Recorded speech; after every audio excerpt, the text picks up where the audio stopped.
This is the Always More podcast. Hello and hello. It is February 8th, and welcome to the Always More podcast, where we believe there's always more room at the table for honest questions, meaningful conversations, and deeper understanding. Today on the pod, we are talking about Black history, fine dining, Cleveland, psychedelic frogs, and so much more. But first, I am your host, Christopher Thomas Ford. Sitting next to me is Tim Lichty, the man, the myth, the legend. Hello, hello. And sitting across from me, because we do everything digitally now in this modern age that I don't like, because I'm a grumpy old man, is Harley Bianca. Woo! Kids these days with their technology. You and your computers and hard drives and floppy disks. That's definitely not my age.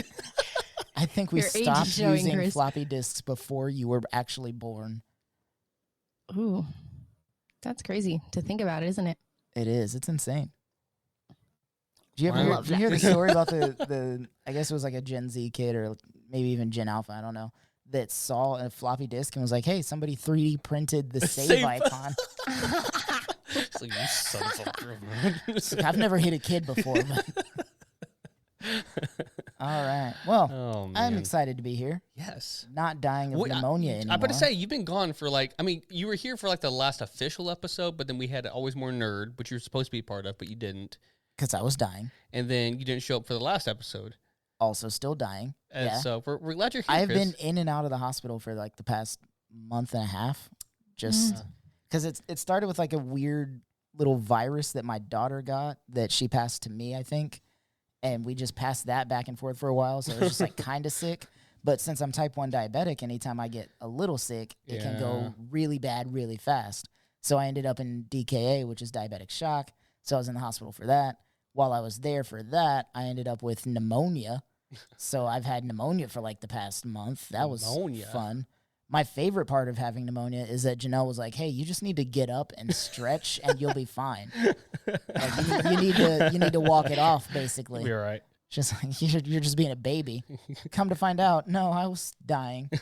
So, that's always fun. Well, we're glad you're here. And happy belated birthday, my friend. Thank you. Yes. Wait, It was on the 1st.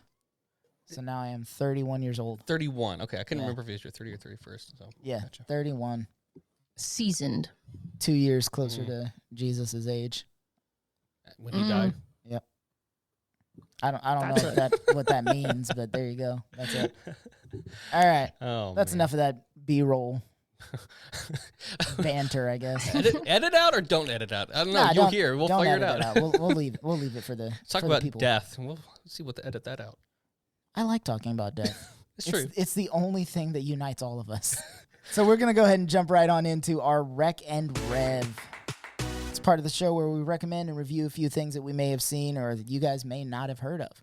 I will go ahead and start this one with a new movie that I recently saw called The Menu. Ooh. Yeah, so this one is on HBO Max Plus, whatever they call it. I don't know. The HBO streaming service. Plus that squared. I have plus squared exponents. It's PEMDAS. HBO PEMDAS.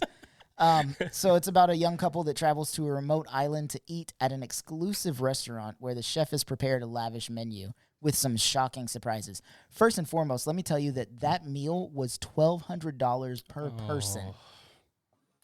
Rich people make me mad. Yeah. Each individual meal? Per person, you go and it's one meal. Like you have the chef makes this coursed out menu. And he's like a world-renowned chef. He's like the number one chef in the world, and everybody wants to eat his food. It's like Gordon Ramsay and Bobby Flay, and everybody else had a baby, and they made this one chef. I don't know. But it stars Anya Taylor-Joy, Ralph Fiennes, Nicholas Hoult, John Leguizamo's in this movie, which is always one of my favorite characters in any movie he's ever been in. He's just the best. So basically, they go to this island. They enjoy this crazy meal that's stupid expensive, but it's like one of those pretentious meals because he gives them a breadless bread plate. God. Which is essentially just like butter and oil and the spreadable stuff that you would find with a bread plate, but no bread. And he gives him like laser printed tortilla tacos at one point. Oh my God. But like all of these people are there specifically for a reason. The chef invites them, and it gets really crazy. It's actually a horror suspense movie, not just like a food movie, which caught me off guard because I was not expecting that. Oh, really? You didn't know? Not when I first picked it out. I was like, hey, let's watch this. That's the only reason why I'm hesitant on it. It wasn't super bad. It's more like one of those psychological thrillers than gotcha. anything. But it does have some parts in it that you may not want to see if you're a younger viewer. Now, being part of the chefy world, being married to a chef, I can tell you though that there are genuinely people like that in the chef world. In reality, they are actually that pretentious. Yeah. And they're just the worst. See, what makes me upset about like anything that's expensive is like things are only expensive as much as meaning we give to them. Like that's it. Yeah. Like gold is only expensive because we put value on it. Yeah. It's not rare. It's not like it's, like you can't find it. Like we got plenty of gold. And so like with food, it's like the same thing. Like the value of something like an ingredient is only because whether it's rare, like isn't saffron rare? It's difficult to gather, yeah. Yeah. Other than that, there's not that much out there that is incredibly rare. So you get a $1,200 plate. That pisses me off. It's about the experience. And he makes sure that they know that they're paying for the experience. The crazy thing about it is like at the end, everybody's pissed off. They all hate what's about to happen. They all know what's going to happen. He's told them what's about to happen. And then he's like, I need you all to pay before this. Oh my God. So they all just like, damn it. And they're like pulling out their cards and like paying for the stuff. And none of them are happy. Literally not one person there is happy. But you can see like they're all like, I guess we got to pay for this anyway. It's pretty funny. Okay. So check that movie out. The Menu. The Menu. Cool. Harley, you're next. My thing is not a film. It's actually a object that you can use, and it's a milk frother. I bought mine from a local grocery store up here called Dillon's, and basically it looks like this. Oh, you actually got it. Nice. Yeah. I have 3 milk frothers in my house, and I love them. They're amazing. It just makes the experience of like having coffee and all that just so much more enjoyable, especially if you put like creamer or milk and stuff in there. I literally put a milk frother in Janelle's creamer every morning before I give her coffee. Like I froth it up and pour it on top of the coffee. She loves it. Yes. It's the little things in life. You know what I mean? Harley, I'm asking this because I had the same experience. But is this like the first time you've discovered this, like a milk frother? Okay. No, I have known they have existed. Okay. My old roommate had one, but I didn't really use it because it wasn't mine. But now I have one. Yeah. And I'm like, yeah, this is dope. Because that happened to me like a few years ago. Like, what is this contraption? And I've never seen it used before because, white family. So it was just like, I never needed it really. And so I discovered it. I was like, oh, this is kind of nice. I like this. Yeah, they're pretty groovy. And it like I said, it does the fancy stuff that you can get at like, a coffee shop, but like at home. Right. Yeah. Also, it's not just for milk. You can froth anything. Oh, yeah. Well, I've only used it for milk. What else can you froth? Mostly, it mostly has to be like a creamy based thing. So like you can froth chocolate, like hot chocolate. You can froth like certain juices.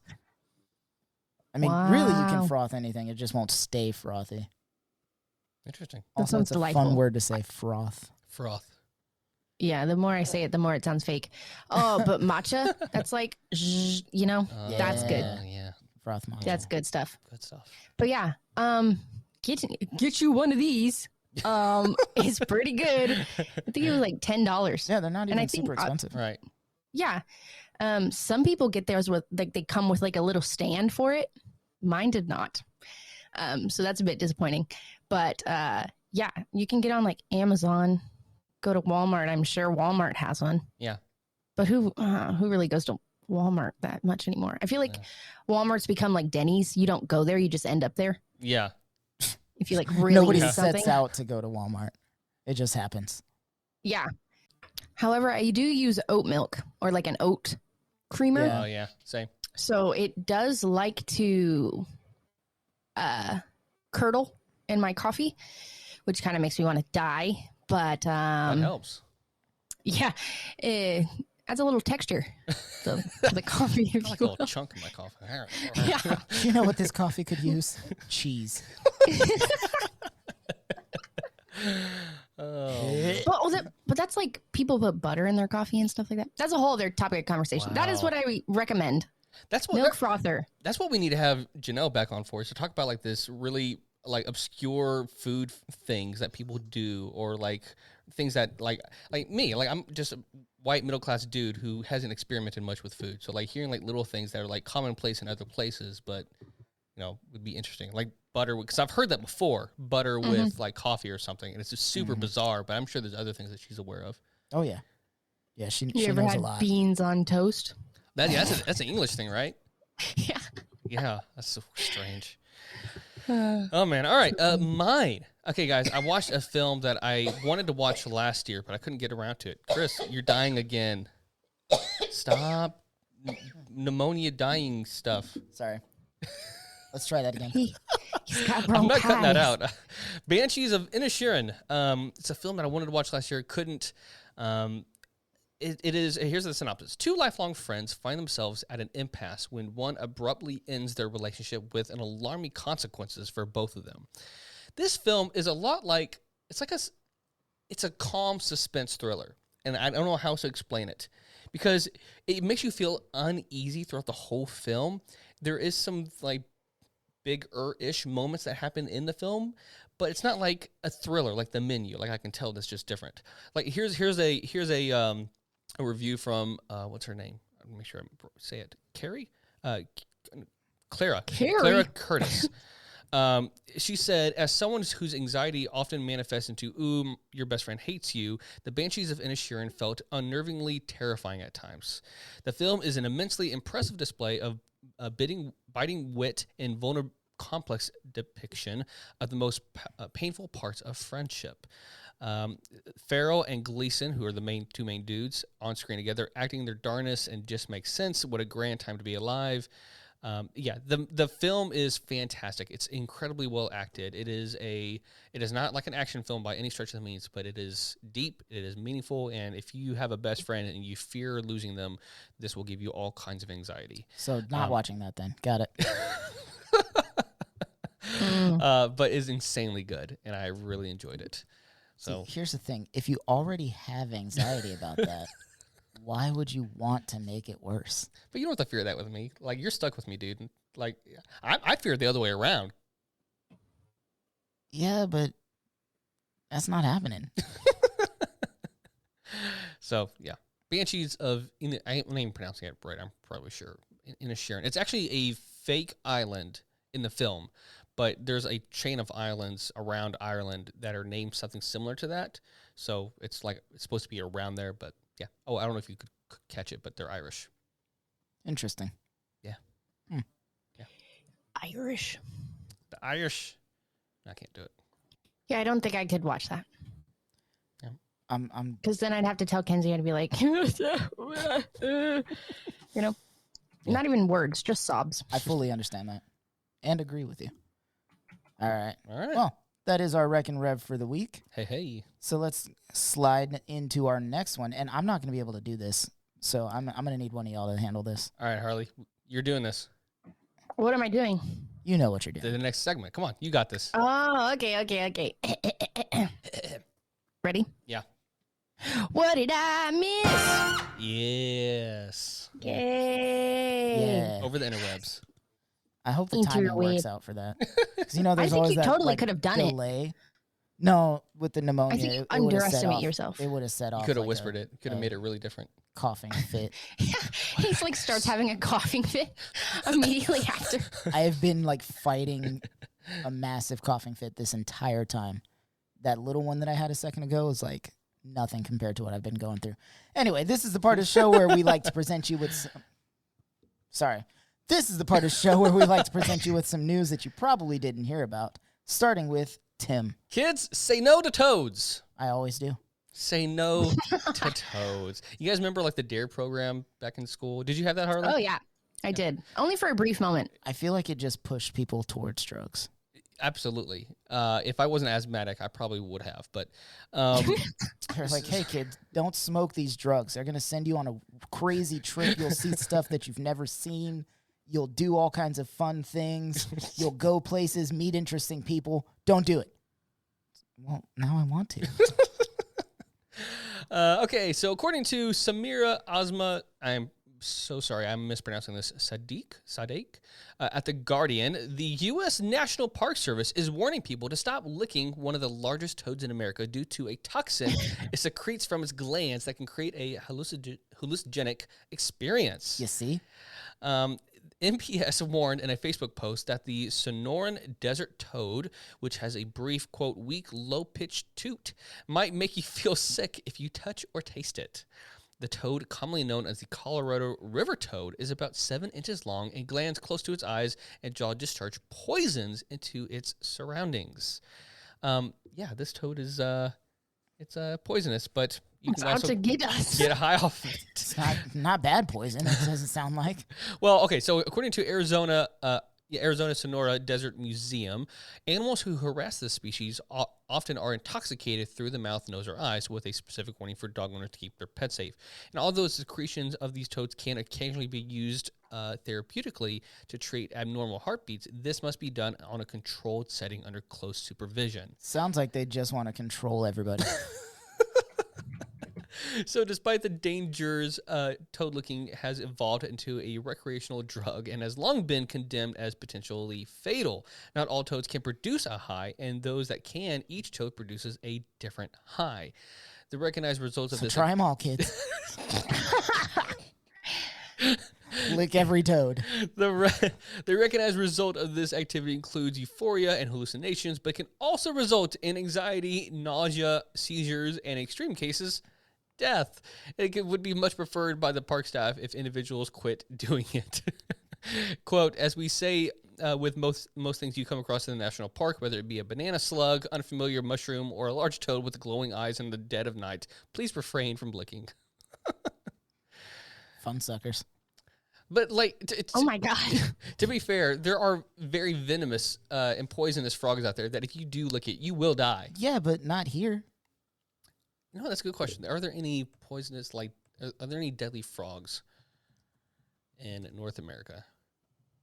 I mean, all frogs are deadly if they try hard enough. Have any of you guys ever tried to lick a frog before? Yes. Absolutely not. I don't even pick up frogs. Really? No. So gross. You licked a frog? I tried. What does that mean? What do you mean you tried? You were unsuccessful? Yeah. Come back here. Couldn't catch one.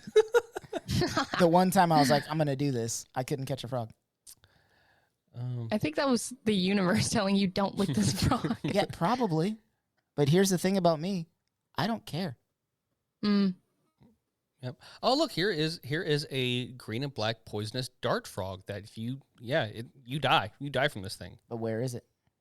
It is Costa Rica, Nicaragua, and the... Pacific Coast, so California, places like that. Maybe. Look, we don't know who I listens imagine to it's this podcast. like in Someone in Oregon. You know, the Pacific Ocean also includes South America, right? Right, but I looked up North America. All right. It's just in the United States. Maybe it just means in zoos. You turd nugget. All right, next up. All right. So the next story, I guess I will do. Yale honors the work of a 9-year-old black girl whose neighbor reported her to the police. What? Yeah, this story is infuriating, but it has a nice ending. Okay. 9-year-old Bobby Wilson may be in 4th grade, but last month, Yale School of Public Health had a ceremony honoring the budding scientist's recent work. I really love it when, like, just normal people, like, with power and prestige, like, come up to back people like this and do things. It's always nice to see stuff like that. It's like, no, you're in the wrong, you pain in the ass. Yeah, so the Yale University entered Bobby's collection of 27 spotted lanternflies, which is an extremely invasive species that is harmful to trees and other plants, into the Peabody Museum of Natural History database. She was presented with the title of donor scientist during a January 20th ceremony. Oh, that's dope. Yeah, right? Like, this is a 9-year-old girl whose work is now forever enshrined in the Natural History Museum That's awesome. of Life. Life. And now this does come, it comes 3 months after Bobby, who is black, made headlines when former Caldwell Borough Council member Gordon Lachey, whatever, who is white, I'm sure called it's not local pronounced that police on the fancy. girl. There was the police call is on CNN. You can find it. But basically, the person called in and said there's a little black woman walking, spraying stuff on the sidewalk and trees on Elizabeth and Florence, which are streets in that area, according to the call, which, again, CNN has. He said, I don't know what the hell she's doing. Scares me, though. And What called the the police freak? on a 9-year-old little girl. Called her a woman? little woman, which is upsetting in and of itself that Right. black people are never just allowed to be kids. Yeah. They're Yeah. always young men or young women, never just like, hey, this is a boy, this is a girl, these are kids just doing. And the crazy thing is, the reason she was spraying the trees is because she had just learned about the invasive species, the lanternflies, through her state's Stomp It Out campaign, which she learned about in school, where New Jersey residents are asked to help eradicate the spotted lanternfly infestation. So basically, she figured out how to make a insecticide, bug repellent type thing, and she was spraying trees in the neighborhood, doing exactly what they told her to do in school. And some rando called the police and was like, yeah, I don't know what they're doing, but this little black woman is terrifying me Little black. Oh my Just- God. just by being black. Can't do nothing in America. But like I said, it does have a happy ending. So the police showed up. Obviously, they talked to her. She got real scared. She was like, oh, am I in trouble? They're like, no, we have to follow up because somebody called the cops. But how many trees did you save? How many bugs have you stomped out? And, it was a nice positive interaction. Obviously, it could have gone very badly. Yeah. And it's kind of one of those things like even though it did end up well, it's still kind of something that's going to stick with her forever. It's a traumatic event. So because of that, the scientific community in the area has rallied around her, basically. Aside from Yale giving her the award and putting her stuff in the museum, she's been in contact with professors, scientists. They brought her and her sister, so that they could meet other black female scientists at Yale. They've given her books and gifts and awards and all kinds of stuff.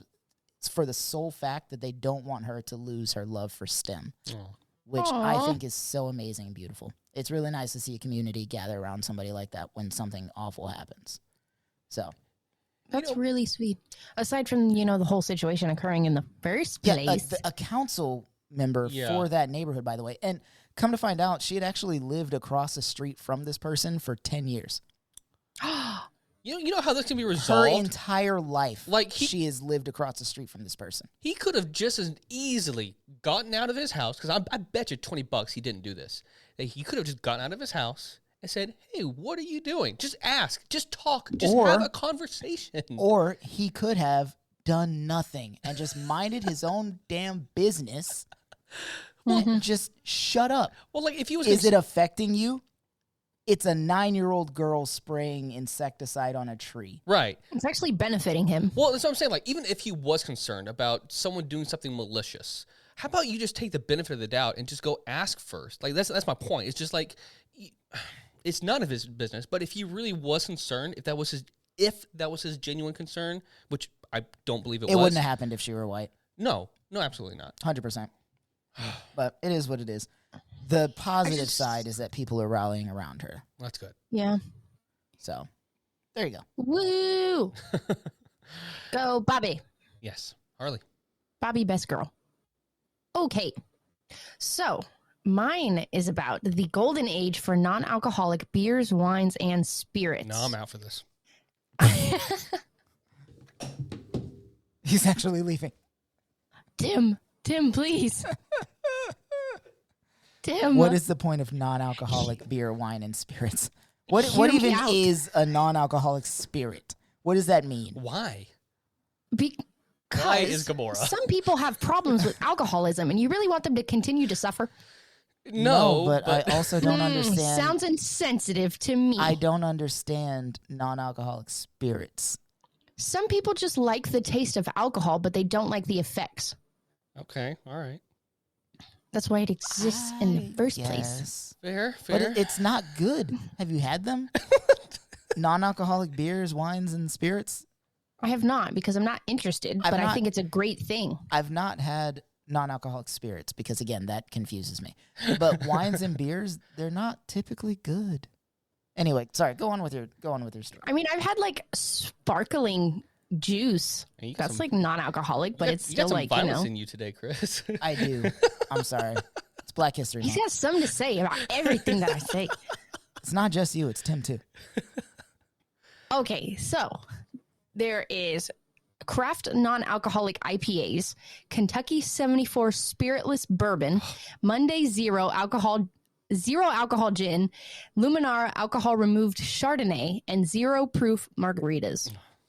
Those are some examples of some things that exist. I might be able to get behind a zero proof margarita. Yeah, because it's fruity.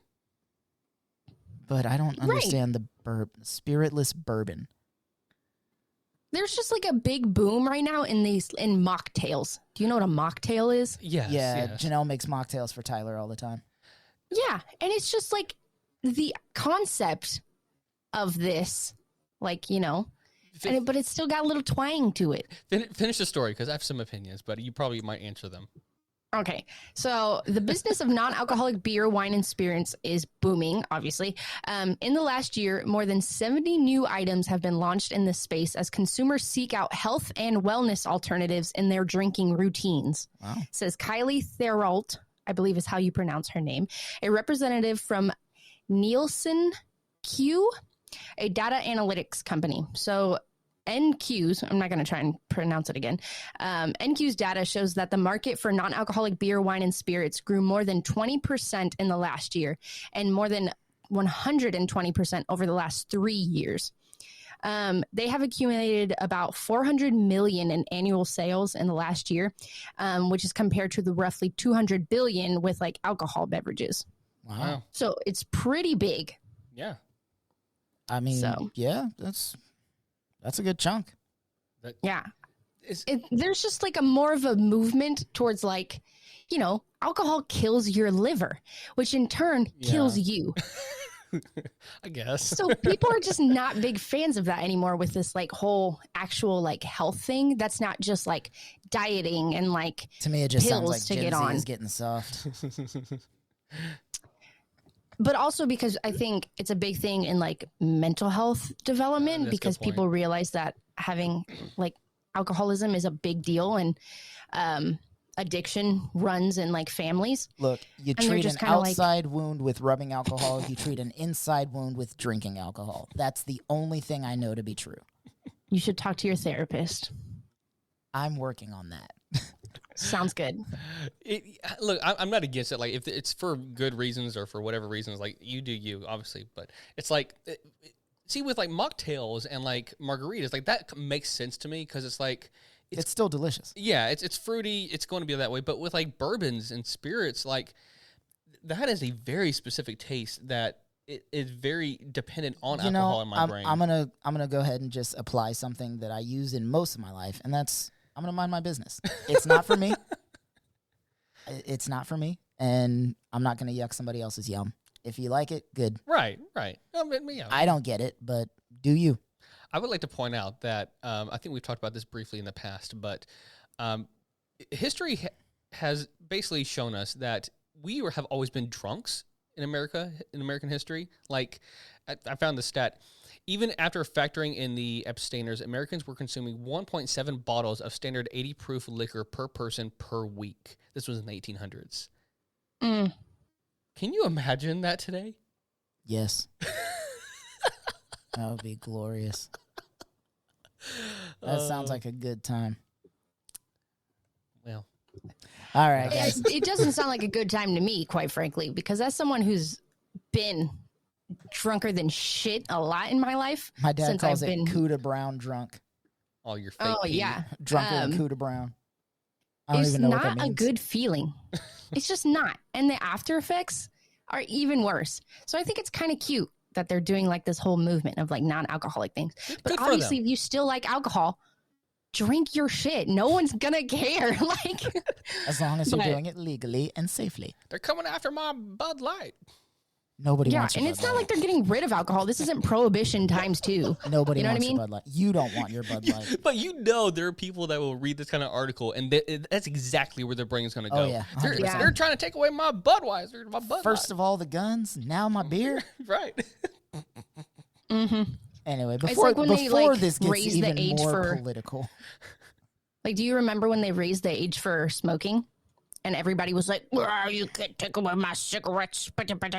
You remember that? Yeah, it was mostly a bunch of like 40-year-old men that had no effect on that were mad about it. Yes. Yeah. So I can definitely see that being a thing. But like, even when I worked at my bar, there was this really old guy. His name was Rudy. And he'd come in and have his little cranberry juice, and he'd have a non-alcoholic beer. Call it a day. Huh. Good for him. Yeah. And I just think it reaches a point where some people are just like, I don't want to get hammered all the time anymore. Yeah. I just want to enjoy it, enjoy the taste of it. And it's also great for people who are hammered, but still are like, give me another beer. And you're like, here you go. Have this non-alcoholic one. You won't know Sober the up. difference. Here's this O'Doul's. Here you go. Mhm. Isn't that what it is? O'Doul's? O'Doul's is one. Yeah. Yes. All right. Well, I think that's enough for our intro. We're gonna head off to a short break. We will be right back in just a minute to continue with our main topic. Woo.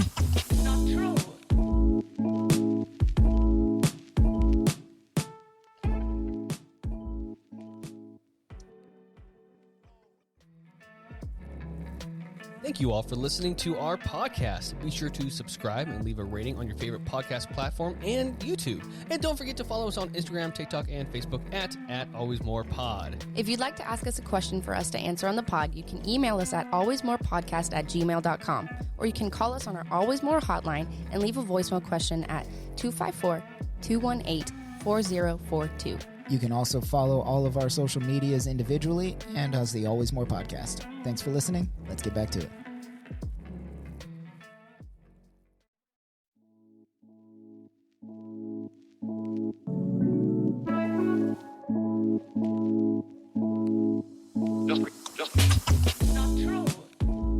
Welcome back from that short, brief break where we are no longer being paid for our commercials. It is Black History Month, and we wanted to take the time this month to discuss a few aspects and conversations about the Black history, as well as introduce our first new episode genre, Always More News. Yes. Yeah, we talked about that. Well, I didn't talk about it. You guys talked about it Yeah, last time. Left us. Yeah, sorry. So was today dying. He's we will forgiven. bring up at least 2 articles of news stories, things like that, and kind of dissect them a little bit. Specifically this month, focusing on Black history, because as you all know, it is February, Amen. Black History Month. And we are going to start off with an article by Aaron Blakemore titled "Why February is Black History Month." You guys know? Do you know the story of this? I know it now that I've read it. Now that we I put the didn't- notes I- in and I didn't prior. did a whole episode on it, yeah. Yeah, so Black history is mainly celebrated around February in the U.S. and also across the whole world, specifically to focus on the advancements, the contributions of Black people to American culture and global culture as far as the positives. Obviously, there are negatives in every culture, but this is to focus on the positives of Black history because they weren't given a lot to start with, No. and they went pretty far with what they had. Yeah. Yeah. All right, so this one starts off in the early 20th century with historian named Carter G. Woodson. He was pretty upset at the world's silence on Black achievement. Again, early 20th century, that's 1900s, just so you guys are on the same page. The early 1900s. One of my nibblings is what I call them, my niece and nephew. They pointed out that all of us were born in the 1900s. Oh, It was really no. upsetting. You little piece of. Yeah. So, anyways, Woodson wanted the world to know about the complexity of the historical lives of people of African descent. So, the son of a formerly enslaved parents who could not read, Woodson struggled to obtain an education. He was born in Virginia, worked on a family farm and in West Virginia coal mines throughout his youth, only received sporadic schooling, and it took him until his 20s to attend high school. Man, coal mines. Shit. Bro, he was 20-something before he could start attending high school. That's what gets me. But he went on to study abroad and eventually earned a doctorate in history from Harvard. Man, that's awesome. It may have taken him a while, but dude. he's super qualified. Yeah. Over time, Woodson became convinced that the world needed a better understanding of black people's contributions to society to counter racist misconceptions and misperceptions about their abilities and aspirations. So, in his book, The Miseducation of the Negro, he wrote that the Negro has not been educated. He has merely been informed about other things which he is not permitted to do. Oof. Wow. That's good. Which is, in my opinion, still happening today. Yeah. In 1915, as a nation celebrated the 50th anniversary of the emancipation of enslaved peoples at the end of the Civil War, Juneteenth specifically, Woodson took action. He founded an organization now known as the Association for the Study of African American Life and History, ASALH, aimed to spread knowledge of black history. So, operating with little support and less money, Woodson and his colleagues created a first-of-its-kind display about black history and accomplishments at the Exposition of Negro Progress, which was an event in Chicago designed to celebrate the anniversary of the slavery's abolition. They also launched the first academic journal on the subject, now known as the Journal of African American History. That's really cool. Can I interlude here a little bit to put some backdrop to all this? Black people during this time everything. I mean, it still is, but like everything's literally against them at this point. Oh yeah, no, this is before the civil rights movement. Yeah, this is 1920s. Like, people are still very, very, very overtly racist. Yeah. Like, they're doing all of this stuff and avoiding being lynched at the same time. Yeah, Yeah. Like, I mean, and obviously it's Chicago, so it's not like down south in Alabama where it's like you go outside and all of a sudden you're hung from a tree. right. But it's still dangerous. Yeah. It's still the bad. risk is still there. Yeah, Society is not for you. exactly. They had to do all of this against the grain. In 1920, he encouraged his Omega Psi Phi fraternity brothers to begin observing a week that celebrated black literature and history. In 1926, he took over the celebration of what he called Negro History Week and began observing it every February, specifically to coincide with the birthdays of abolitionist Frederick Douglass and Abraham Lincoln. This week was also dedicated to black current events, art, literature, and music. So not just history, but anything going on with black people, black culture, anything that had a positive impact on the world as it is or as it's going to be. They wanted to celebrate it, which is always great. Yeah, that's really cool. So, unfortunately, in 1950, Woodson died, but the history education that he had fought so hard to ensure continued to spread on a grassroots level, just like everything else black people have to do, fueling the civil rights movement. Black history became a huge part of education at freedom schools, which I don't know if you guys are aware of that. It's kind of like an alternative school set up by the community that taught them civil rights, that taught them the true history of America, that taught black people essentially, because they weren't allowed to get a full-on education anywhere else. Right. So these are like community schools that they had to go to, which are still being used nowadays. Colin Kaepernick is the most recent person to be famous for setting up one, the Know Your Rights campaign. Oh, yeah. It's essentially the same thing. Oh, awesome. So freedom schools had that as part of their education. And in 1975, President Gerald Ford, no relation, unfortunately, acknowledged it in an official message honoring the week, calling it the most appropriate to set aside a week to recognize the black contributions to American life and culture. The following year, the organization that he had founded, the ASALH, expanded Black History Week to the entire month of February in recognition of the nation's bicentennial. So, 1976. The month-long celebration continued each year until 1986, so 10 years of black people just being like, nah, we're doing this all month, when Congress finally passed a law officially designating February as National Black History Month, or Afro-American Month. Awesome. Yes. Now we That's know really cool. a little more. Yeah. So there's your reasoning as to why it's in February. Chris, I want to ask you a question, and you don't have to answer it if you don't like. Oh, I know. Did you grow up celebrating Black History Month? I grew up observing Black History Month, but it wasn't celebrated in my house. And not for racist reasons or not overtly racist reasons anyway. It just was not part of the culture I grew up with. Like I said a while back, I am just now as an adult linking up with my Black side culture, like learning more about it, learning the history, learning the current events, everything going on. So, yeah. All right. Fascinating. Yeah, I just That's remember. pretty cool. There was a large part of. I remember it kind of really stemmed in the late '90s, if I'm not mistaken, of Christian leaders, and that's why I kind of asked. Is there's this pursuit of colorblindness of like, okay, we don't recognize it. Yeah. If we don't move past it, if we just ignore it, if we keep talking about it, it'll just keep getting worse. Basically, that was the premise, and It's still a thing. Yeah, absolutely.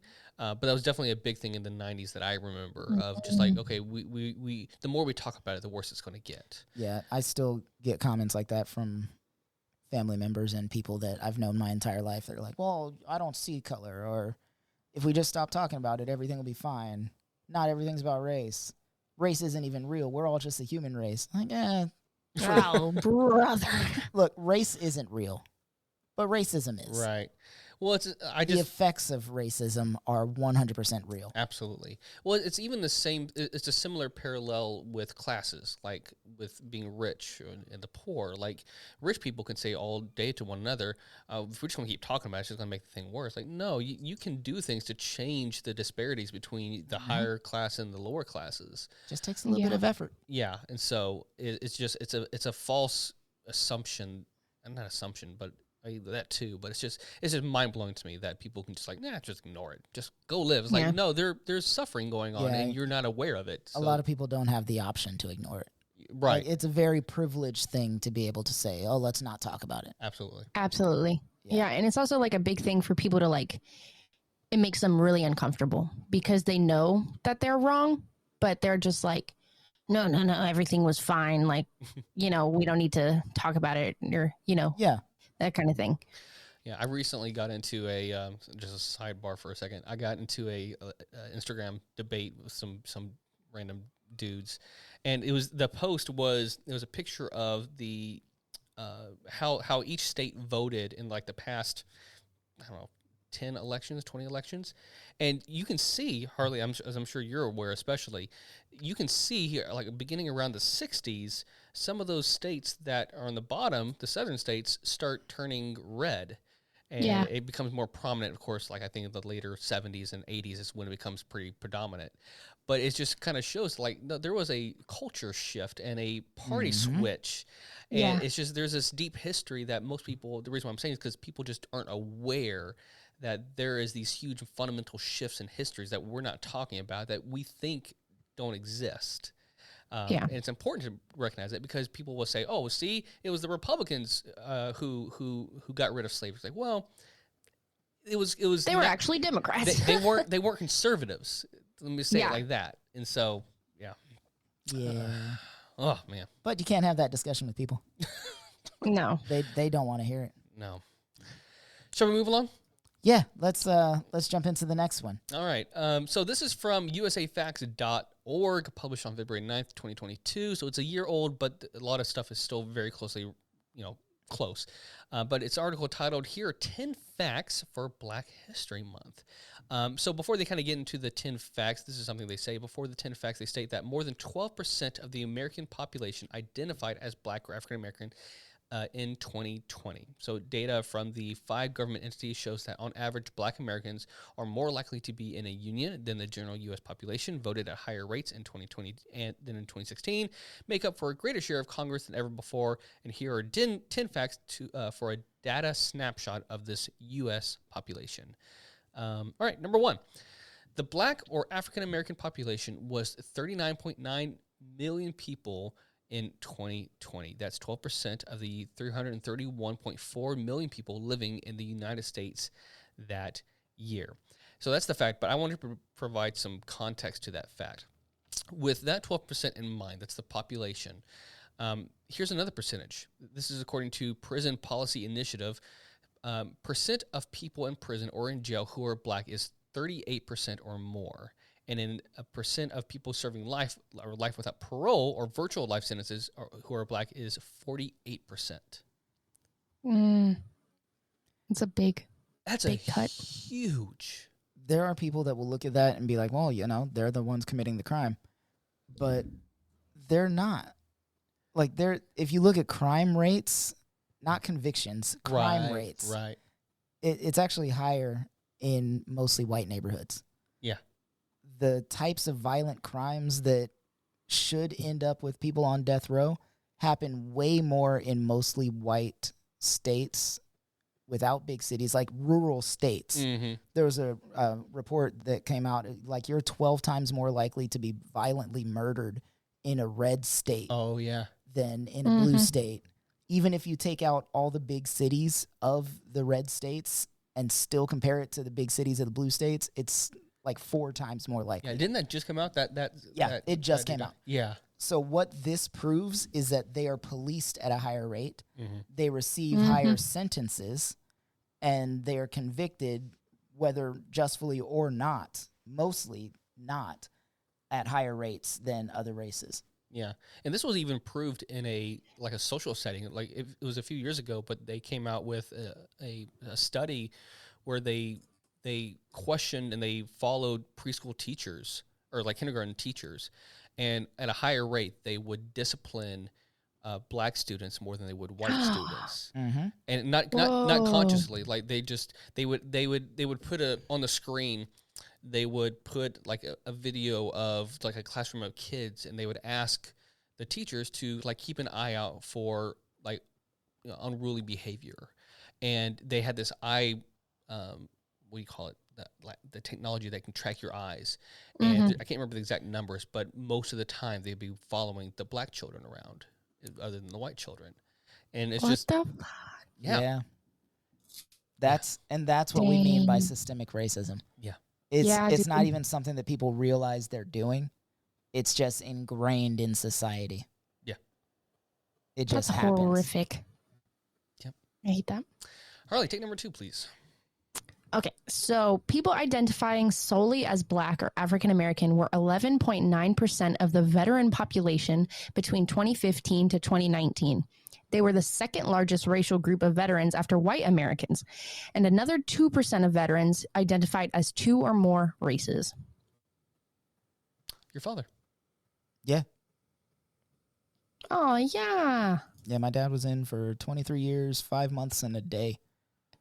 That's impressive. Retired as a first sergeant. I think he was promoted to sergeant major, but to keep the rank, he had to stay in even longer, and he was just done at that point. Yeah.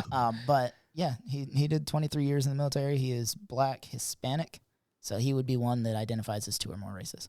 There you go. Number 3, the voting rate for Black Americans during the 2020 presidential election was 62.6%, up from 2016, but down from the 66.2% in 2012. Wonder what happened there. I wonder what happened there. For those of you that aren't tracking the years, 2012 was Obama's second term. 2016 is when Trump was elected. And when he was rerunning in 2020, Black people are like, nah. We've had enough of this. Like, we messed up last time. We messed up. We let it happen. Not again. Yeah. So there you go. There you go. Harley.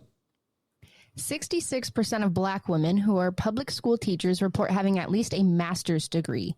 Only Asian women at public schools reported having advanced degrees at a higher rate. That's so That's fascinating. pretty cool. That's pretty good. Yeah. Overqualified. Oh. Yeah, dude. I didn't even think about it that way. They have to be. Yeah, no. That's another thing. Like, Black people have to be overqualified for everything we do. Yeah. Wow.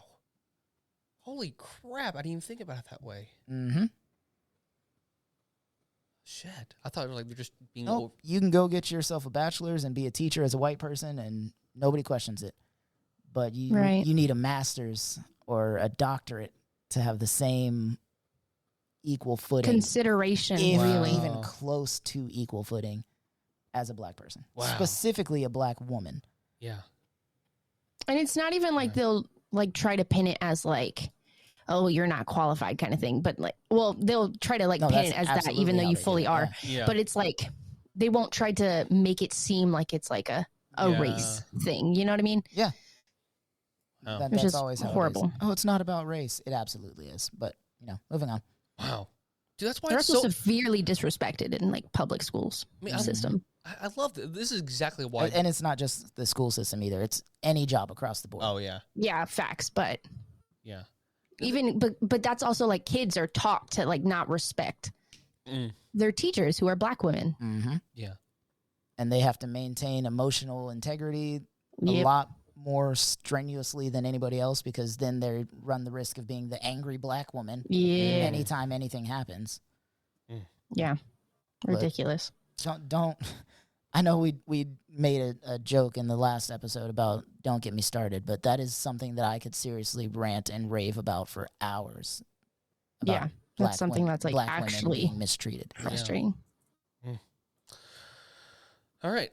Number 5. Since at least the year 2000, black workers have been more likely to belong to a union than U.S. workers overall. In 2019, 11.2% of black workers were unionized compared to 10.3% of workers overall. Oh, wow. Indeed. That's frustrating. It's really frustrating. Because I didn't even realize, like, obviously, like, in your history classes, when you learn about, like, unions and stuff like that, like, occurring in, like, the 1940s and, like, the 20s and blah, blah, blah, blah, for, like, basic workers' rights and stuff like that. The way they pin it is that they make it seem like that was such, like, a past problem. Right. And I did not realize until I got older that unions are still such a big thing. Yeah. Like, they still exist because workers are just not being, like, treated right. And especially because of race. Yeah. Mm-hmm. Yeah. Especially in southern states, frankly, because that's where most unions were even like, created and started was in the southern states, and they have to continue until this day. Right. 100%. Number 6, Harley. Of all states, Mississippi has the largest share of black Americans as a percentage of its population. I looked it up. I forgot to write it down, but it was, I think, 35? No. Oh, that's not right. Yeah. It was 40. It was around 40%, I think. Well, that was based on who voted for who. So I don't know if that's the exact population, but it was around there. But it was high. I would look it up right now, but my keyboard is a bit clicky-clacky. Click, It's click, a bit obnoxious, but that's very interesting. Yeah. That it's concentrated. Well, I mean, that's where the plantations were, and that's where the slave trades were, and that's where all that, and then most of them couldn't move or live somewhere else after freedom and after emancipation. So after being promised their 40 acres and a mule and then not being given to them. Yeah, especially after what year was that election, Harley? The 1870 something, where the troops left the South. Oh, I feel like I want to say it's like 73. Yeah. That's what I want to say. Yeah, all promises were like, forget that. Oh, yeah, because who was it? It was Jackson? No. Andrew Jackson? No. I can't remember who it was. But yeah, basically. See, I don't know my presidents, so I kind of suck as a history person. I know it wasn't Grant. What is his name? Taft. It was a Republican president. The race was close, and We're talking about right after Abe Lincoln. No, it wasn't right after. It was after Ulysses S. Grant. It was about 10 years after, I think. Oh, okay. Well, then, are you sure it was 70 something? 1870 something? Yeah, that makes sense. Civil War ended in 65. Yeah. I mean, here, you read the next one while I look it up. Okay. Sorry, friends. We need a little bit of a clarification on our facts here. Number 7, 82% of employed black women worked full-time in 2019. Oh my God. While 77% of overall full-time employed women did. Mm. That's Yeah. Overworked, Yeah. underpaid, dude. overqualified, underrecognized. I did find it was 18. That's a huge number. It is. 82%. The 1876 presidential election. Oh, okay. Was between Republican nominee Rutherford B. Hayes Rutherford B. Hayes. and Democrat Samuel J. Tilden. And essentially, Hayes was given it because they made a deal in the Senate to get rid of Southern troops that were enforcing Okay. new election laws and everything else that they had promised during Reconstruction. Yeah. Yeah. Oh, Because they were like, this is how the country's going to function now. And you have to make sure that you are enforcing these rights to, freed people. Yeah. And then they were like, just kidding. Take them out and let the locals run it. Mm-hmm. And then that's obviously when everything started to go to shit. Jim Crow laws and all that, yeah.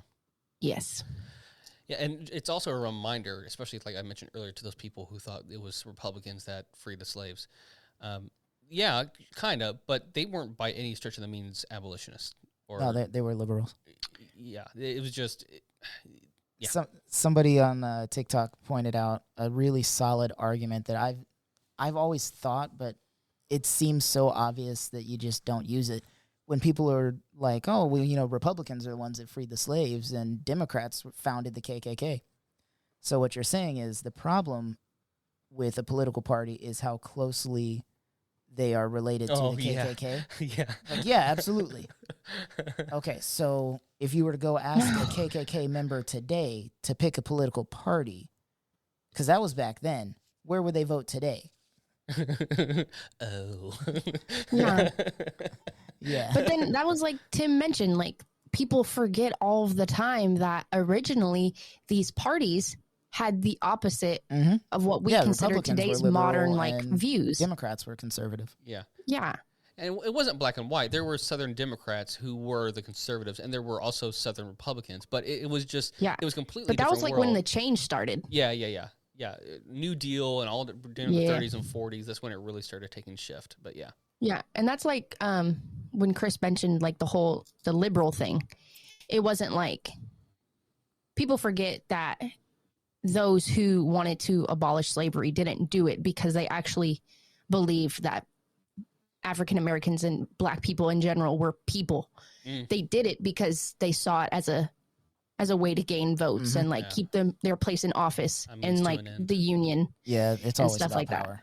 It's never about the little people. It's always about power. It just happened to work out for black people that time.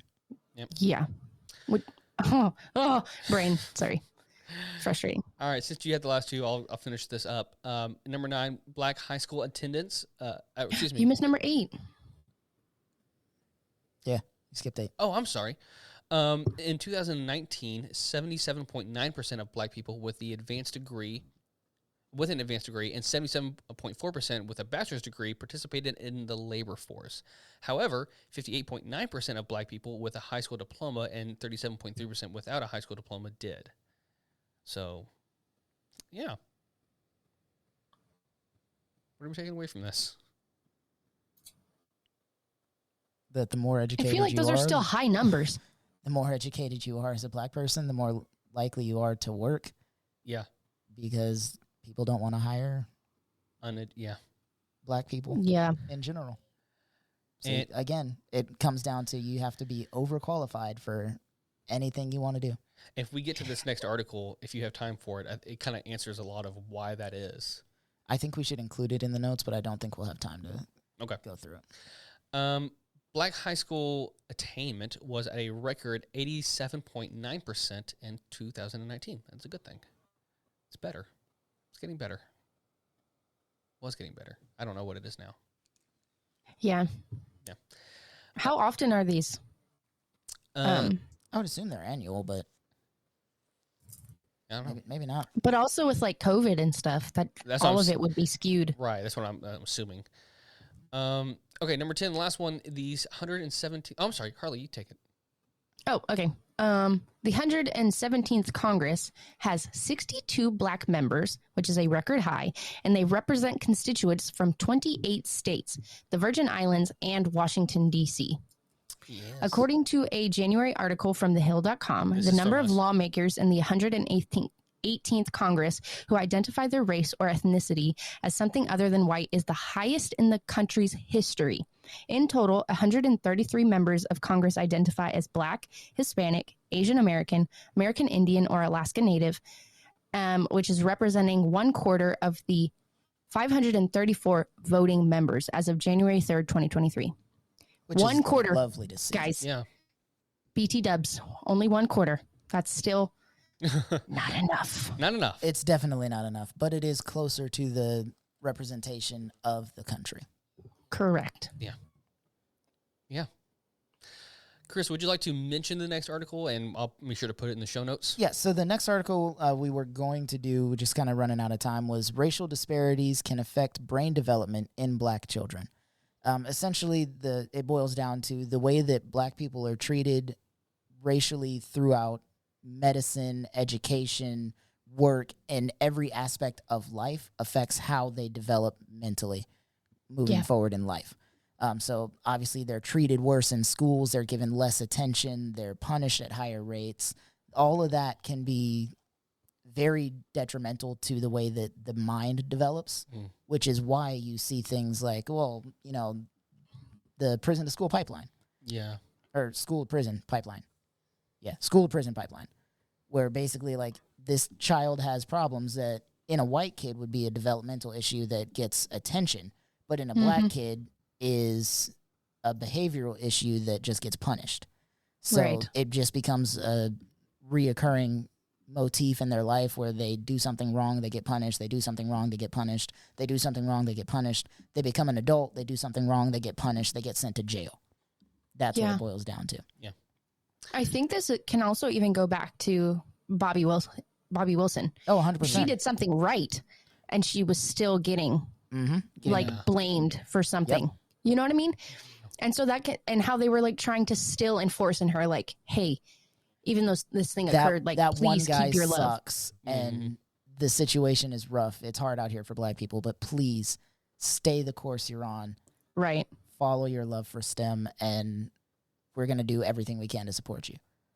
Yeah. It's literally the opposite of what most black people experience, which is really sad to think about, but it is great that it is happening now. Yeah.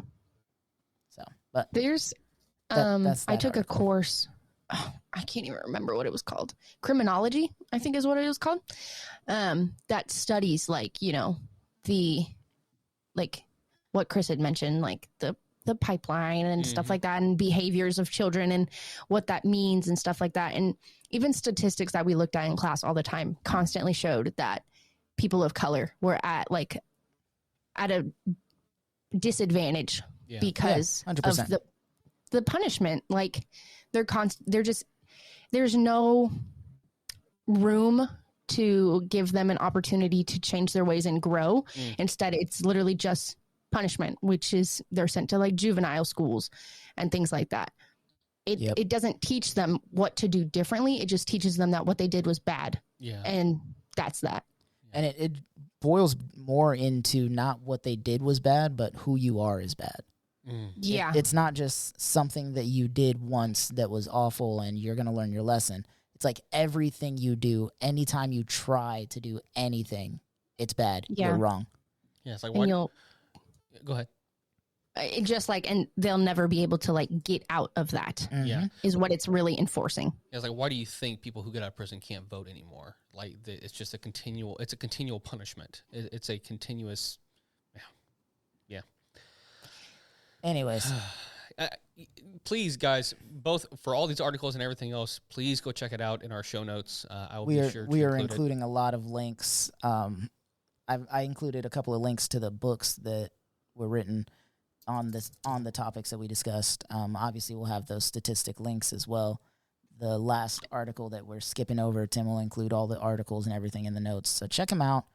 Get deeper into this, whether you want to discuss it with us or you just want to have the knowledge. Learn more about it. Yeah. Because a country who does not know its history is doomed to repeat it. And Yeah. whether you want to admit it or not, the U.S.'s history sucks. Yeah. We're the worst. U.S. is awful. Slavery, colonialism, Just all this stuff. All of it. everything. It'd Now, be really cool if we could just, learn, but we don't. We don't. it's fine. Once we get rid of the older people that are in Congress and in political office, I think we'll be okay. I don't know, because a lot of them are Gen X. Gen Z has given me hope. Yeah. I think we'll be all right. Yeah, this last election, it wasn't perfect, but it definitely shed some light on who this younger generation is voting for and what they want. And as long as they don't get lazy with voting, then I think... Yeah, we'll be okay. Yeah. I don't think it's a matter of even getting lazy. I think it's just a matter of giving up because they don't see change happening. Good point. Yeah. I think that's the biggest thing. Also true. I meant to say, like, as long as they keep consistently voting and like or participating in that process, because you're right, there is a hopelessness that can be effective. But Yeah. I think hopefully what this last election showed people, like I guess around your age group that voted, was like, no, your vote can absolutely make a difference, and it will make a difference moving forward. So. Yeah. We just need better, no printer. better candidates to vote for. That's the thing. And less redlining, Yeah, dude. gerrymandering. Anyway. We will also. Oh, go ahead. I was going to say we're probably going to post on like social media for stuff for Black History Month, more facts and more cool things, Oh, and absolutely. stuff like that. That's Absolutely. So We'll be reposting a lot of stuff. Amen. But we are all done with our main segment. Don't go anywhere, though. We will be right back from another break where we have some fan questions and fun stuff to talk about.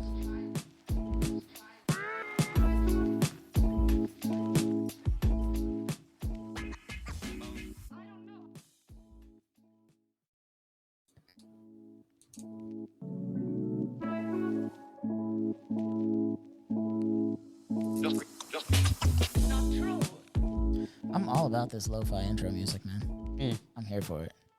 I recently discovered Lord of the Rings lo-fi. Bro, It's game changer. When I get back into school, what's going to be on all the time? I have a playlist of lo-fi that's basically just movie soundtracks, a couple of pop songs, video game soundtracks, all lo-fi. Yeah. I love it.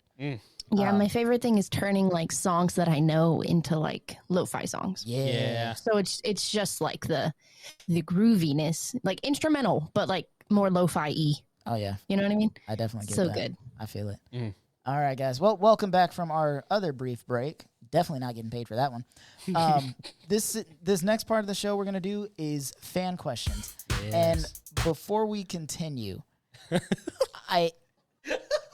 we made the mistake of saying that we would answer any question. And we are true to our words. we're going to do it. We're absolutely going to do it. But this question, he's your friend. friend is a loose term. We know each other from high school.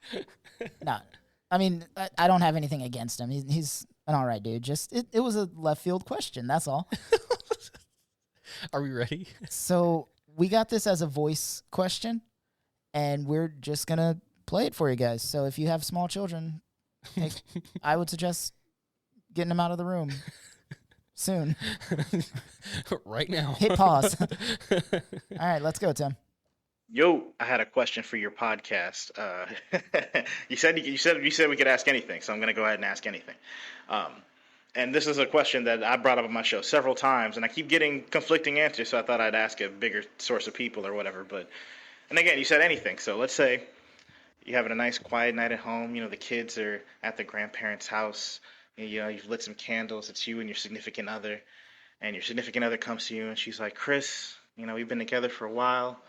I love you. We all know I want to spend the rest of my life with you. I just want to take our relationship to the next level. Is there any way that I can put a tarp down, lay you down, and just take a hot shit all over you? Like, it would mean the world to me if I could just get that level of connectivity with you. Is there any way that I can just take a hot Cleveland steamer on your chest for my gratification? Do you love me enough to let me do that to you? And I'll clean it up. The tarp's already there. I already paid for the tarp.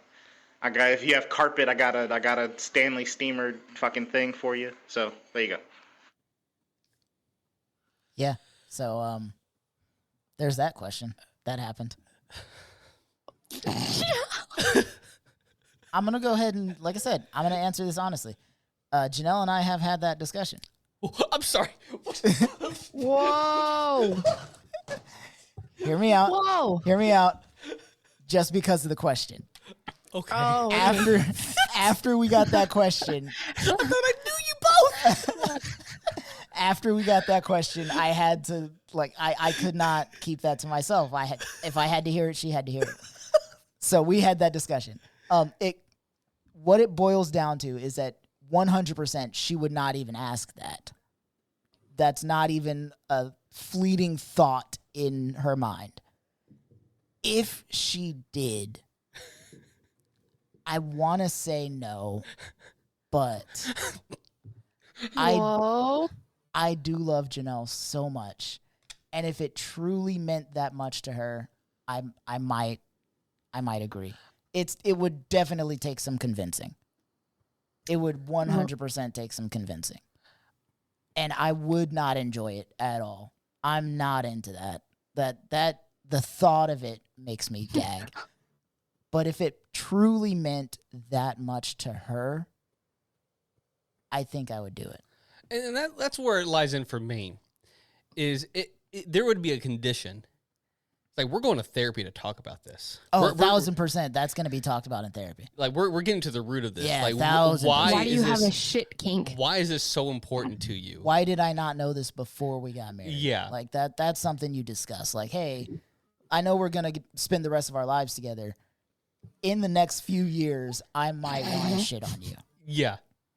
Like, we may have to cross that bridge at some point.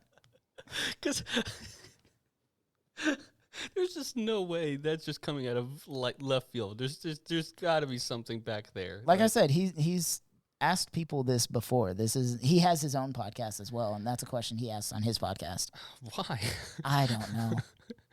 What's his name again? That's Denmark. Yeah. So to answer the question, short answer, probably. I wouldn't enjoy it, but I probably. That's so But crazy. that's not something I have to worry about. She has zero desire to do that. And for the record, I have zero desire to do that as well. That it's not going to go the other way either. Like that's not something either of us are into. There would have to be so much therapy, and there would have to be so much conversation, and possibly a bribe. But yeah, no, For me, it's that's a hard 100%. pass. That's 100% a quid pro quo. yeah, Mine's hard pass regardless. Be like, I love you. We can figure out how to show our affection in other ways. I'll buy you some flowers. Do something else.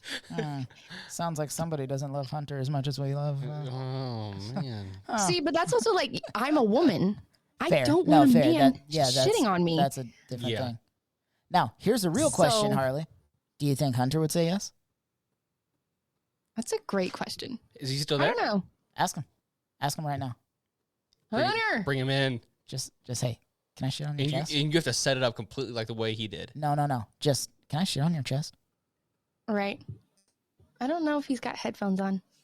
Oh, Hunter! Can you come here? Hunter. Guys, for is he coming? He is right here. Okay, I have here a we go. question to ask you. Here we go, guys. Buckle in. I don't know if y'all can hear him. Have him get up next to the mic. Oh, come. Be in the show. Do you want to be on camera? Okay, come. You may not want to for this. You may not want to for this one. Bring your face down.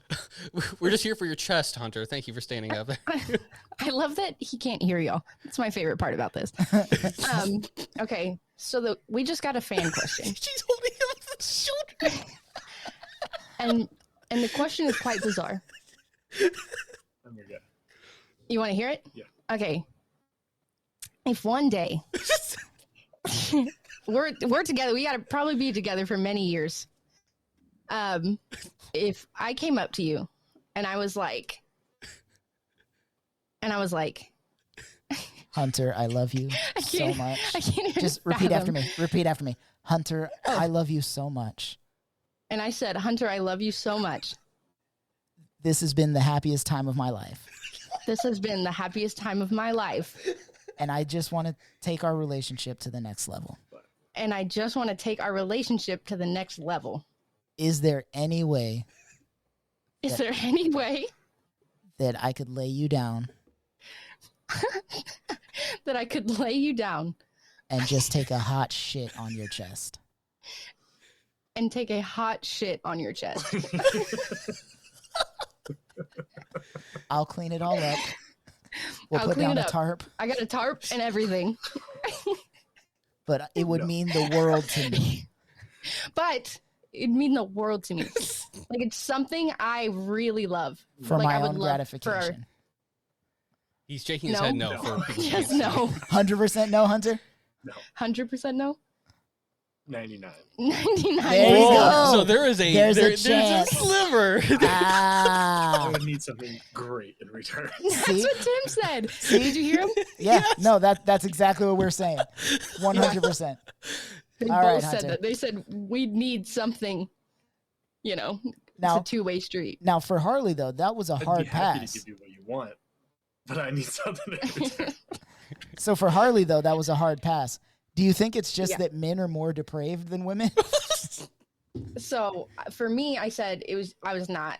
Like, I would not let you shit on my I chest. said it. Yeah, if you 100% no. 100% no. Look how dejected he feels. That's why her hand is so on his shoulder. And I said, just no. I couldn't. I could not. But my point was that this question, oh my God, my headphones. The person who asked it was a man. And so you had similar responses, like Tim and Chris. And so my point was, is it because, like, I'm a woman that I'm just like, I would not allow that to happen? But you're a man, so you're like, you love me, you know? And it's like kind of like a, I would do anything for love. what do you think? I think I just don't want to be shit on in general. Yeah, 100%. That's fair. Yeah, I get that. But I Same. could. See? Same. You're so sweet. Hunter, best boy. Thank you, sir. I wouldn't shit on you though. It's still I wouldn't. 99% no. Right. I wouldn't ask you though. So, all is well Not yet, in the anyways. world. We'll see. Thank you for your input. We'll see. Okay. Y'all are still young in this relationship. Who knows? Tim said, y'all are still young in this relationship. Don't knock it till you try it. Okay, bye. Thanks, man. Bye. Thank you. Sorry. Love you. I have no They said apologies sorry. for Hunter. Chris, he says he's not apologizing for anything. Oh, shit. Hunter says, I love shit questions. Oh, good to know. Good to know. All right. Well, Demrick, there is your answer from all four of us on the Always More podcast. And the first appearance of Hunter. Look at that. Yeah. That's what brought him in. Hunter. That's what brought him in. Shit brought Hunter. I don't know how to feel about that. Harley, we're going to have a discussion after this. We'll have our own therapy session. We're all going. Group therapy. Always More therapy. Because we will always need more therapy. Amen. I do. Oh, that's good. That's good. I do think it's very interesting that y'all said there was like a little bit like maybe, but we need to have like Well, look, a there's discussion. rules, there's boundaries, there's got to be quid pro quo, there's got to be a reason, and it's got to be the person I love the most in the world. I would Right. not just let some rando take a shit on my chest. That's it. Mhm. Yeah, it's a 99.9999999% no. But if there is such a heavy thing on that person's heart that makes them want to do that, then I'm going to get to the deep, dark, smelly pits of it, pun intended. Right. And so I just, and then maybe that 0.1%, like, maybe. We could also talk about this for kids though. I'm sorry? Like, Where you because going that's with this? obviously more of like, this question is more of like a romantic. Like, Question? if your kid shits on you. Yeah. Not obviously asking like, hey dad, can I shit on your chest? But Oh, like, I say they already have. you know, they have like an accident. Yeah, you know? that happens. That Yeah. 100% of the time that happens. But that's accidental. That's not on purpose. And it has nothing to do with sexual gratification. Yeah, but then there are parents out there who'd be like, my kid cannot do that. I'm going to be livid, like, like super pissed off about it. You know what I mean? They are out there, yes, but 9 times out of 10, as a parent, you just kind of accept the fact that it's going to happen. Yeah, Jess was You get mad about it. You obviously it's still disgusting. You have to like scrub your skin until you bleed, but it's going to happen. Yeah, before we had kids, Jess was like super like anti any kind of throw up. Like she basically like, I'm sorry if you throw up, but I can't help you. But when it came to the kids, it was like, okay, like you deal with it. Kind of thing. It's like a different kind of love. Yeah, 100% it is. All Crazy. right. Well, there we go. That's our. Thank you, sir, who submitted that. Sorry, everyone that's listening to this episode who chose to listen to this episode. It's a good. It's not good, actually. Let me take that back. It's something to ponder over for those who I guess are it in It relationships. is indeed a question. It's a good party Yeah. question. I'll tell you that. It is a question. That was a question. It's a good high question. Yeah. Yeah. All right. Close I this out. mean, Chris. this is a pod about having like crazy 3 a.m. conversations. It's You know true. what I mean? I guess it does fit. Yeah. Unfortunately. No, it definitely does. All right, guys. Well, that has been our fan question section for the week. I apologize to no one for anything. Final thoughts, guys? Period. It's Black History Month. You don't have to apologize for shit. Amen. Literally, I don't. Mm-hmm. I got 2 months of you guys not having to apologize for anything. Got Black History Month and then Women's History is next month. And Pride Month. Hey, Yeah, yo. got that coming up too. Yeah. Get into it. I get 2 months out of the year. Isn't October also Pride Month? It's what was it? What was it? The debated? Oh, we did talk about that. Yeah. Yeah. I thought we were doing that this year. We're making it Pride Month. We're gonna 2 try Pride to- months. Try to change it. Two Or just Pride add to months. it. Here you go. Just add to it. 2 Pride months. You get 2. Just 3 months. Whew. Final thoughts. Black History Month is important. History is important. Black history is history. Amen. Yeah. I will say this. I really loved the moment that you spoke up and said about, Black women having to show more and do more to be accepted, even in a, because that's why these conversations are so important. That's why Black History Month is so important, is because there's always going to be, especially for people like myself who are white and male, they don't have all the perspectives. Yeah. They don't have all the understanding. You can only view the world through the lens that you have. Right. Yeah. And so it's extremely vital for people of privilege like myself to constantly be in a state of wanting to learn and to know and to understand and to seek that knowledge and to humbly go into it and assume that it's like what you said earlier. We may not all be individually horrible people, but we are in a system that is horrible. We are in a racist system, and so until we can address that with humbleness and with the manner of wanting to look out for our neighbor, then we're not going to grow. So this history is vital and important. So for all my people who are not history fans, take this month, take these other months that are designated and designed to point you in the direction of those who are not in privilege, to focus on those times and actually learn some things. Yeah. I really enjoyed not even enjoyed, but appreciated the input that Chris gave on those facts, because it was like we could state those facts all day long, but it's the actual input and the impact that those facts bring and those The statistics cultural carry. meaning behind it. Yeah. Yeah. What that fact means. Yes, and how it is applied in everyday life. Because I, as obviously a white woman, do carry more privilege than like Black women or any person, like any woman of color. And as someone who supports other women, that is something that I should know so that I can continue to support them in the ways that they need to be supported, because we can't be supported in the same ways when things are not equal. And so I feel like it's so important to know those things and be willing to learn those things constantly. And it's not even like all history is not boring. People forget that all the time. Like there's so many interesting things to know about history, like little quirks and stuff like that people just don't bother to care about. But that's like Tim said, that's what months like this are for, to learn those things and like pique your interest, even if it's like something very specific, like whether it's like technology or like science or literature or just anything. There is something to be applied when it comes to Black history, because Black history is history. Yeah, so Exactly. Well, it's like even what I think you said earlier too, Chris, is it's not just the history; it's the current culture that's just as important. There is so much that is happening now that we need to be aware of and concerned with, and to be in relevance with. Yeah, because that's going to be history at some point. Yeah. Mm-hmm. Look, I mean, even just like look at you the guys. 2010s are history technically now. Yeah. Crazy. Look So- at you guys. I got some good white people. All right, guys. Ally. Well, ally. Ally. All right. Well, thank you guys for listening to the Always More podcast. Just want to say that we love you guys so much. We appreciate you being here. So thank you all for listening. Make sure to subscribe, like, share, give us a 5-star rating on all the 5-star rating apps and 10 on 10 stars.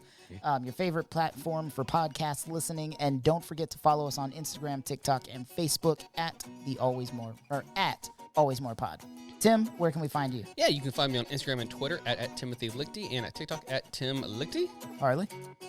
You can find me on Instagram at whatharley, WUT Harley, and on the Clock app at harleybean.co. And I am on Instagram as Captain_CT Ford and TikTok as Christopher.Lionheart. Thanks again for listening and being part of the conversation. And remember, there is always more than this. Bye. Peace. Bye.